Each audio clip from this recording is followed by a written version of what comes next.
कल जो है हम रोज की तरह क्षेत्र घूम करके करीब मैं 8:30 बजे अररिया अपने आवास पे पहुंचा। मुझे फ़ोन आया गांव के लोगों का, घर से फ़ोन आया कि 4 गाड़ी से लोग सिसोना बड़ी तेज़ी से 4 गाड़ी घुसा है। उसमें बहुत खेद के साथ कहना पड़ रहा है, बहुत दुख के साथ कहना पड़ रहा है, उसमें हमारे बड़े भाई राजद के प्रत्याशी जनाब सरफराज आलम साहब, वो अपनी गाड़ी से, 3 अन्य गाड़ी से करीब 15 की संख्या में लोग पहुंचे। बाहर हमारी माँ, हमारी पत्नी, हमारी बेटी, 8 वर्षीय बेटी, वो टहल रही थी। उन्होंने इन सभी के साथ बहुत ही गंदी गंदी गाली से प्रयोग किया और उनके साथ जो लोग थे, कुछ देर में उनका भी नाम मैं आप सबों को दूंगा। वे लोग बाहर में एक कमरा था, उसका ताला तोड़े, हमारी पत्नी के गर्दन तक उनका हाथ पहुंचा और बोला कि तुम लोग चुनाव जीत चुके हो लेकिन शाहनवाज को नहीं छोड़ेंगे, उसको जान से मार देंगे। और पूरे घर हमको खोजने लगे वो लोग।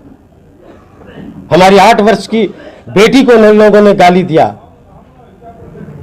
हमारी पत्नी जो है डर से बेहोश हो गई। करीब 3 बजे रात में उनको होश आया है।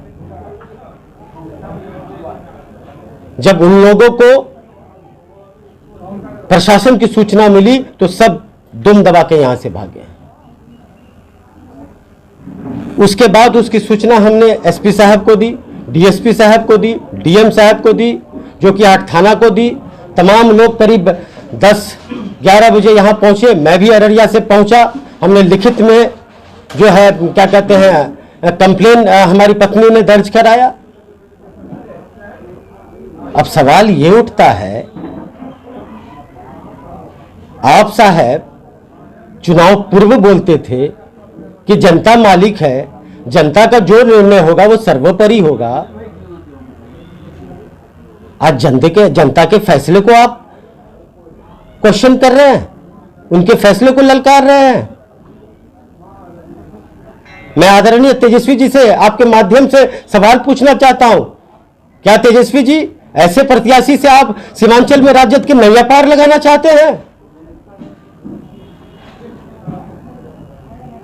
टिकट मिलने के बाद आप मां से आशीर्वाद लेने आए थे और उसी मां को भद्दी भद्दी गालियों से नवाजा है। उन गालियों का मैं नाम नहीं ले सकता हूं।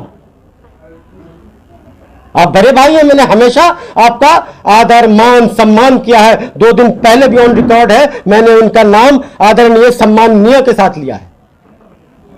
जब से मैं राजनीति में हूं, रोज मेरे साथ कुछ ना कुछ घटनाएं हो रही है। मैंने कभी पलट के उन बातों को नहीं देखा, मैंने आगे चलना सीखा। लेकिन जब हमारी पत्नी और बच्ची और मां पे प्रहार हो रहा है तो मैं चुप नहीं बैठूंगा। और मैं खुली चेतावनी देता हूं आप लोगों के माध्यम से, अगर मेरे घर के किसी सदस्य या मेरा कोई वर्कर या कोई मेरा कोई जो कि हाट के आम आदमी का भी बाल बाका हुआ तो इसका जिम्मेदार सिर्फ आप होंगे।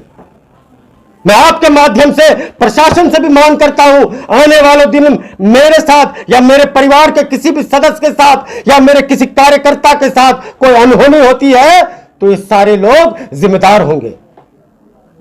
उनके साथ पप्पू पासवान का नाम था जो मेरे हाथ में घर में आग लगा रहा था। उनके साथ राशिक अंजुम नाम का आदमी था जो जेसीबी मेरे घर में चलाना चाहता था। उनके साथ हाजी खलील था। उनके साथ राजद का जिला युवा अध्यक्ष गौरव कुमार बिट्टू था।